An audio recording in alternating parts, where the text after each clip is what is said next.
Selepais. Num sonho Curanis viu a cidade no vale, e a costa marinha mais adiante, e o pico nevado elevando-se sobre o mar.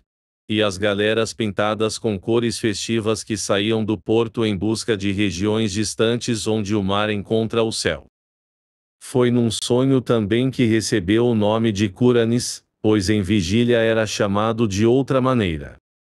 Talvez fosse natural para ele sonhar com um novo nome, pois era o último de sua família, a viver solitário entre os milhões de Londres, de modo que não havia muitos para lhe falar e lembrar quem ele tinha sido. Perdera seu dinheiro e suas terras e não se incomodava com o modo de ser das pessoas à sua volta, preferindo sonhar e escrever sobre seus sonhos. Riam-se aqueles para quem mostrava o que tinha escrito. E então após algum tempo passou a guardar consigo seus escritos, até que finalmente parou de escrever. Quanto mais se retirava do mundo ao redor, mais maravilhosos se tornavam seus sonhos. E teria sido fútil tentar descrevê-los no papel. Curanis não era moderno e não pensava como outros que também escreviam. Enquanto estes se esforçavam para despir a vida de suas míticas vestes bordadas e mostrarem nua fealdade à coisa suja que é a realidade, Curanis buscava somente a beleza. Quando a verdade e a experiência falhavam em revelá-la, ele a buscava na fantasia e na ilusão, e a encontrava em sua própria soleira, em meio às memórias nebulosas de histórias e sonhos da infância. Poucas pessoas sabem que maravilhas estão abertas para elas nas histórias e nas visões da juventude, pois enquanto somos crianças ouvimos e sonhamos. Formulamos pensamentos incompletos. Mas, quando homens, ao tentar rememorá-los, estamos secos e prosaicos devido ao veneno da vida. Porém alguns de nós despertarão na noite em meio a estranhos fantasmas de colinas encantadas e de jardins, de fontes que murmurejam ao sol, de áureos penhascos que contemplam mares rumorosos, de planícies que se estendem até os limites de cidades adormecidas de bronze e de granito, e da penumbrosa companhia de heróis que cavalgam brancos corcéis ajazados na orla de dessas florestas. E então conhecemos que olhávamos para trás, através de portões de marfim, para aquele mundo de encantamento que foi nosso antes que nos tornássemos sábios e infelizes. Muito subitamente é que Curanis descobriu seu velho mundo de infância. Tinha estado a sonhar com a casa onde havia nascido, a grande casa de pedra coberta por eras, onde 13 gerações de seus ancestrais tinham vivido e onde ele esperara morrer. Havia luar, e ele se evadira para a fragrante noite de verão, através dos jardins, descendo pelos terraços, para além dos grandes carvalhos do parque e ao longo da comprida estrada branca que conduzia ao vilarejo. O vilarejo parecia muito velho, carcomido nas bordas como uma lua minguante, e Curanis se perguntava se os grandes tetos pontiagudos das casas ocultariam o sono ou a morte. Nas ruas brotavam longas espadas de grama, e os vidros das janelas de cada lado estavam quebrados ou miravam com fixidez. Curanis não se demorou, mas avançou como se convocado em direção a alguma meta. Não se atrevia a desobedecer à convocação, por receio de que pudesse revelar-se uma ilusão, tal como as urgências e aspirações da vida desperta, que não conduzem a meta nenhuma.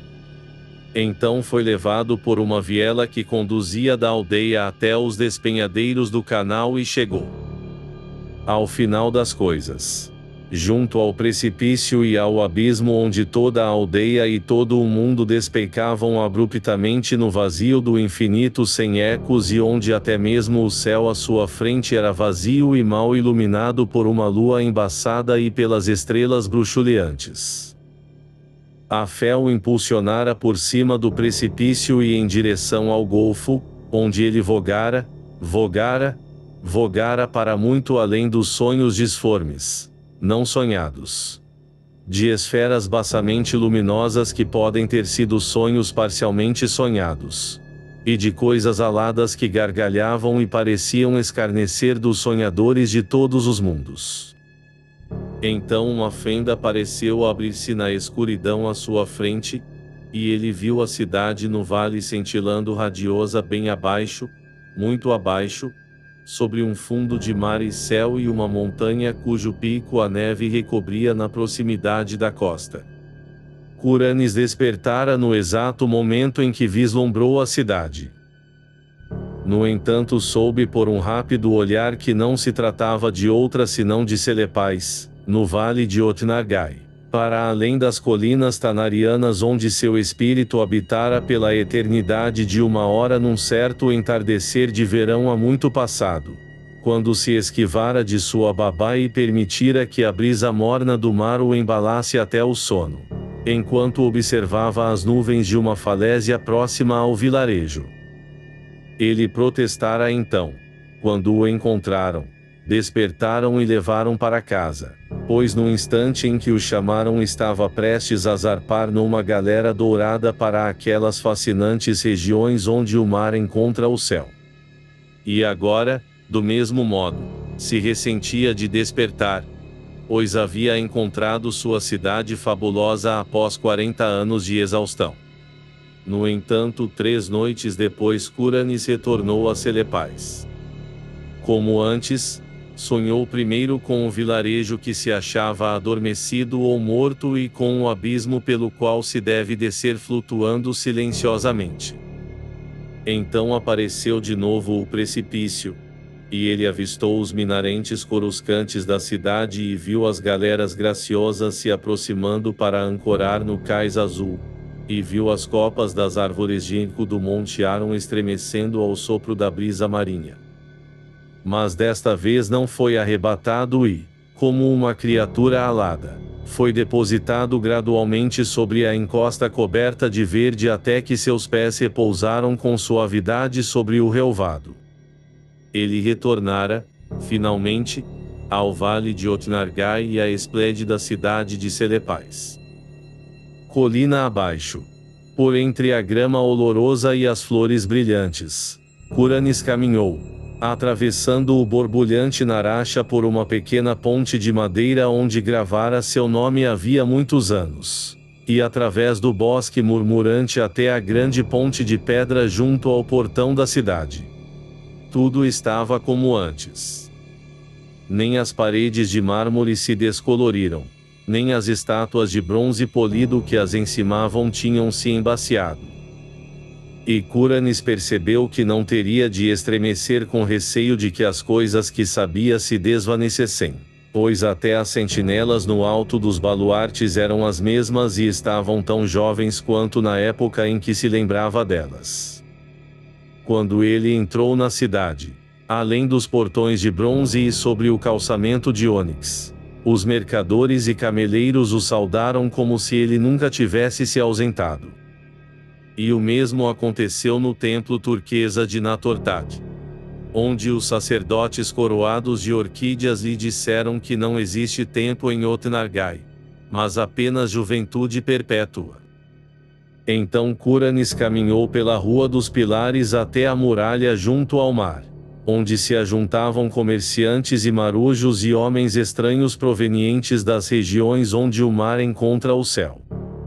Ali ele se demorou, olhando por sobre o porto luminoso onde as ondas faiscavam debaixo de um sol desconhecido e por onde passavam deslizando as galeras dos lugares distantes. E olhou também para o Monte Aron, que se elevava majestoso da costa, suas faldas mais baixas verdejantes de árvores trêmulas e seu ápice branco erguido para o céu. Mais do que nunca Curanes desejou navegar numa galera até os lugares distantes sobre os quais ouvira contar tantas histórias bizarras e procurou de novo o capitão que aquecera em conduzir-lo havia tantos anos. Encontrou o homem Atib sentado sobre a mesma arca de especiarias sobre a qual se sentara antes, e Atibe parecia não notar que tanto tempo se passara. Então ambos remaram para uma galera no cais, e, dando ordens aos remadores, começaram a navegar para o agitado mar serenariano, que conduz ao céu. Por vários dias eles deslizaram sobre a água ondulante, até que finalmente chegaram ao horizonte onde o mar encontra o céu. Aqui a galera não repousou de todo, pois flutuou com facilidade no azul do céu por entre nuvens lanosas que se tingiam de roxo. E, muito para além da quilha, Cúranes pode ver as terras estranhas e os rios e as cidades de inigualável beleza, a estender-se indolentemente ao sol que nunca parecia esmorecer ou desaparecer. Por fim, Atibe lhe disse que sua jornada estava para terminar e que logo eles entrariam no porto de Serânia, a cidade de mármore rosado em meio às nuvens, que está construída naquela costa etérea onde o vento oeste flui para o céu. Mas, à medida que as mais altas torres esculpidas da cidade se tornavam visíveis, um som ecoou no espaço, e Cúranes despertou em seu sótão londrino. Por muitos meses subsequentes Cúranes buscou em vão a maravilhosa cidade de Selepais com suas galeras destinadas ao céu. Embora seus sonhos o conduzissem a muitos lugares deslumbrantes e inauditos, ninguém daqueles a quem falou pode lhe dizer como achar o Titraço-Nargai, que fica para além das colinas tanarianas. Numa noite ele saiu voando sobre montanhas escuras onde brilhavam algumas fogueiras solitárias e vagas, muito distanciadas umas das outras, e onde havia estranhos, felpudos rebanhos cujos líderes portavam cencerros, e na parte mais selvagem da região montanhosa, tão longínqua que raros homens a teriam visto, ele encontrou uma muralha ou passadiço de pedra antiquíssimo que zigue-zagueava ao longo das comeadas e dos vales, gigantesco demais para ter sido edificado por mãos humanas e de tamanha extensão que nenhum de seus extremos poderia ser visto. Para além daquele muro, na aurora cinzenta, ele alcançou uma terra de jardins singulares e de cerejeiras. E quando o sol surgiu vislumbrou uma tal beleza de flores vermelhas e brancas, folhagens verdes e gramados, caminhos brancos, córregos adamantinos, pontes adornadas e pagodes de teto vermelho, que por um momento, imerso em extrema delícia, esqueceu Selepais. Mas se lembrou dela outra vez, quando desceu por uma seda branca em direção a um pagode de teto vermelho. E teria perguntado às pessoas dessa terra a respeito dela. Não tivesse descoberto que ninguém habitava ali além de pássaros e abelhas e borboletas. Numa outra noite, Cúranes subiu pela espiral de uma escadaria úmida e interminável, alcançando a janela de uma torre que se abria para uma planície e um rio imponentes que a lua cheia iluminava. E na cidade silenciosa que se estendia a partir da margem do rio ele pensou descobrir certo aspecto ou arranjo que conhecera antes. Teria descido e perquirido o caminho até Otnargai, não tivesse uma temível aurora crepitado de algum lugar remoto além do horizonte, exibindo a ruína e a antiguidade da cidade e a estagnação do rio Juncoso e a morte que se espraiava sobre aquela terra, como se espraiara desde que o rei Kinaratolis retornara de suas conquistas para se deparar com a vingança dos deuses. Assim Cúranes procurou embalde pela maravilhosa cidade de Selepais e por suas galeras que navegam para Serânia no céu, testemunhando muitas maravilhas nesse meio tempo e certa vez escapando por pouco do sumo sacerdote que não deve ser descrito, que usa uma máscara de seda amarela sobre a face e que vive inteiramente só num monastério de pedra pré-histórico, em meio ao frio platô do deserto de Leng.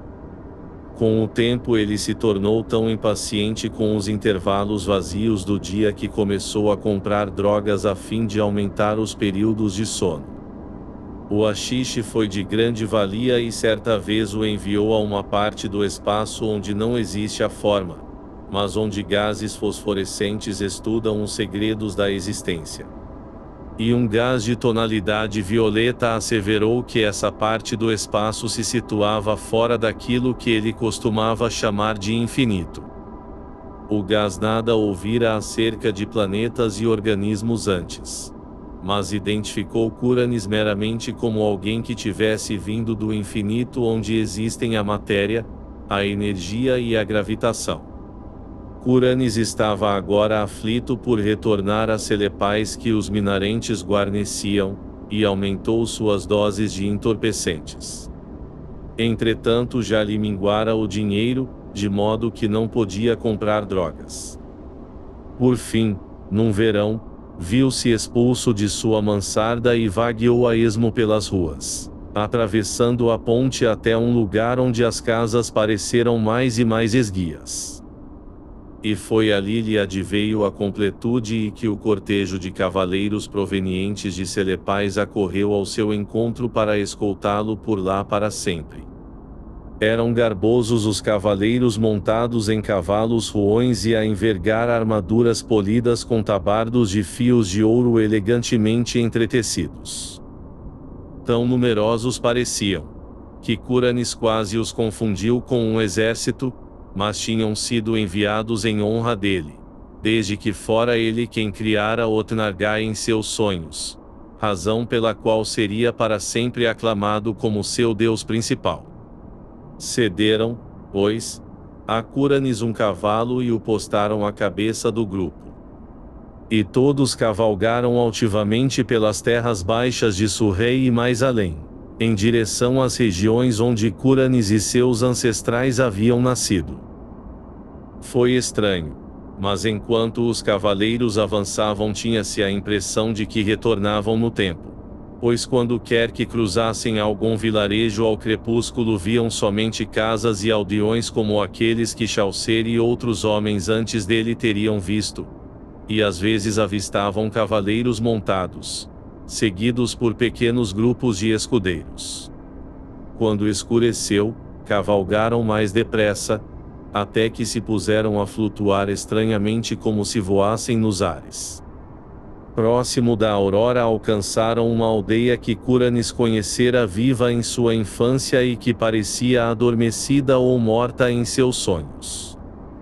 Estava viva agora. E alguns aldeões madrugadores fizeram reverência quando os cavaleiros trotaram pela rua e penetraram pela seda que conduz ao abismo dos sonhos. Anteriormente Curanes entrara nesse abismo apenas durante a noite e se perguntava que aspecto teria a luz do dia. De modo que observou com ansiedade quando a coluna se aproximou de sua borda. No instante em que subiram pelo terreno até o precipício, uma fosforescência dourada surgiu de algum lugar a oeste e ocultou toda a paisagem sob drapejamentos cintilantes. O abismo era um caos fervilhante de esplendores róseos e cerúleos, e vozes invisíveis cantavam com exultação enquanto o cortejo cavalheiresco saltava sobre a borda e flutuava graciosamente para além das nuvens rútilas e das coruscações prateadas. Numa descida sem fim os cavaleiros pairaram, suas montarias trotando no éter como se sobre areias douradas. E então os vapores luminosos se afastaram para revelar um brilho maior. O brilho da cidade de Celepais, com a costa marinha mais adiante e o pico nevado elevando-se sobre o mar e as galeras pintadas de cores festivas que saíam do porto em busca de regiões distantes onde o mar encontra o céu. E a partir de então Curanes reinou sobre Otnargai e sobre todas as regiões oníricas adjacentes, e teve sua corte em Celepais e na enevoada Serânia.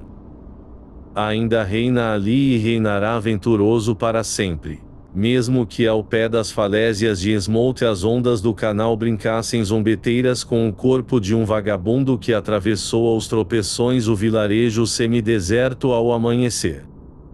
Brincassem zombeteiras e o atirassem sobre os rochedos junto às Trevor Towers, cobertas de era, onde um obeso milionário da cervejaria, especialmente repulsivo, desfruta da comprada atmosfera de uma nobreza extinta.